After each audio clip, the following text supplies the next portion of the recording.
साईं के शहर के आस पास आके पक्खी वासा पखियां चलाइया ते छोर होवे पक्खी वासा का एक बड़ा सोहना हुसन अपनी जगह पर बख्त अपनी जगह गरीब आई लेकिन सोहना बहुआ छो कि वो शहर रोजाना ना मंगण जावे।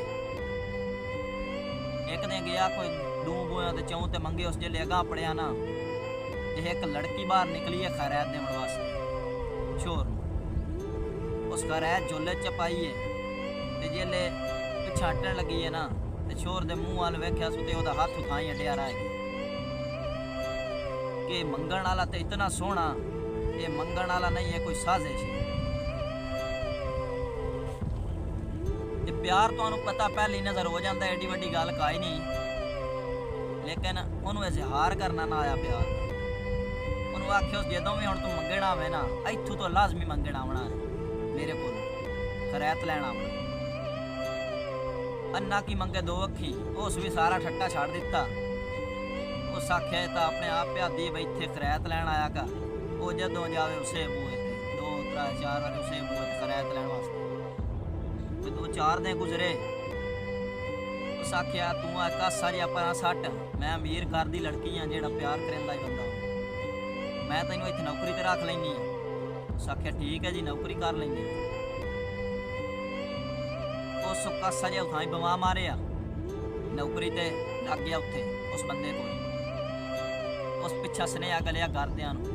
बई मैं अज तो बाद कोई नहीं आया करना तो मैं मेरी लग गई नौकरी शहर दे तुहानूं मैं खर्चा मर्चा गली रख सकदा घरदे आख्या ठीक है जी सानू खर्चा गली रखे सानू होर की चाहिए। उस आख्या जी मैं इत्थे रहा करना पक्का पक्का नौकरी लग गई। कोई 2 4 दिन गुजरे तुहानूं पता महल च रह के ते मुलाजमां दे भी दिमाग खराब हो जाते वो बाहर निकलिया ते अपने दोस्तां नाल ना शामी दारू पी गया वो बंदा बूहे ते अग्गू खलाई जेड़ा मुहब्बत करेंदा ही उस नाम दे दारू पीती वे पहले दे उस बंदे का हाथ पद्या उस आखे तू की करके आ गया ये वो तेरे मुँह च दारू की बोल दी वधी उस आखे जा इतों दफा हो जा निकल जाए। उस आख्या ठीक मैं जाता पाया पीती वे उस आख्या मैं भी जाता पाया उस जाने डंडा शेक लिया उस आख्या पखियां वाले पखियां पट्टो निकली पखियां वाले आख्या दम्मी उस आख्या हुणे पट्टो उन्हें आख्या जी दम्मी उन्हें आख्या हुणे पट्टो उतों पखियां पाट के कूच कर गया जो बंदा मुहब्बत करेंदा है ना उस दम्मी कासिद गलिया उस आख्या जा वेख के कमला जिहा वाकया तो नहीं वाकया वो बंदा गया उत्थे सिगटां दे टोटे छापर पै पखियां कई ना उस आके दसिया जी उत्थे या वेली पे सिगटां टोटे छापर पैन पखियां कई नहीं उस आख्या जा उस बंदे लभ के लिया तैनूं मूँह मंगिया इनाम दस पैसे वाला बंदा उस आख्या तैनूं मूँह मंगिया इनाम दसा उस बंदे लभ के लाया वो निकल पिया सफर ते उन्हें लभण वास्ते लभदा लभदा ना एक दरिया की मण ते अप्पे गया दरिया की मण ते वंज के वेख्यो उस दूर निगाह मारी उस पखियां लगियां हुई घुग्गू घोड़े ते बाल टैलदे वधे उत्थे वंज के पुछे उस जी फलाने फलाने नां दा छोर तुहाडा उन्हें आख्या जी बिल्कुल साडा उस आख्या जी हुण की करेंदा उन्हें आख्या जी अगे सानू पेन के खवाइंदा हुण साडा पिनिया खा के सह जांदा उस आख्या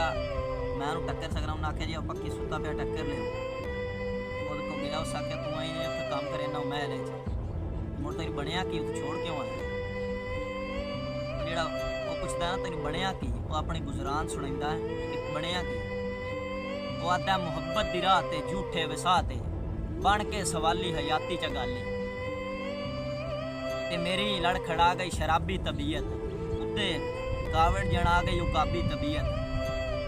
मत्थे ते वट गत के रांझो के बोले असां तेरे अज ताईं ने शजरे परोले अमगुर भाई पखी वासा ना असां तेरे अज ताईं ने शजरे परोले ते खैरात मंगण दे करके बहाने उच्चियां महलां ते रखना निशाने ते गरीबी दी हरगिज़ सिया रात बोल नहीं मैं हंस के बुलाया औकात बोल नहीं तेरे वर्गे बंदे फितरी दरिंदे मुहब्बत की समझण जंगली बशिंदे अगू पखी वास्ते जवाब चाहता है कि खुददार जज्बे बगावत ते तुल्ले मगर जोश विच ना असां होश बुल्ले सरगम च कीता निमाइयां च अखियां ते लदियां च झोकां ते पट्टियां च पखियां सर्दियां च झोंका ते पट्टियां च पखियां ते अनडिठी मंजिल ते थी पै रवाना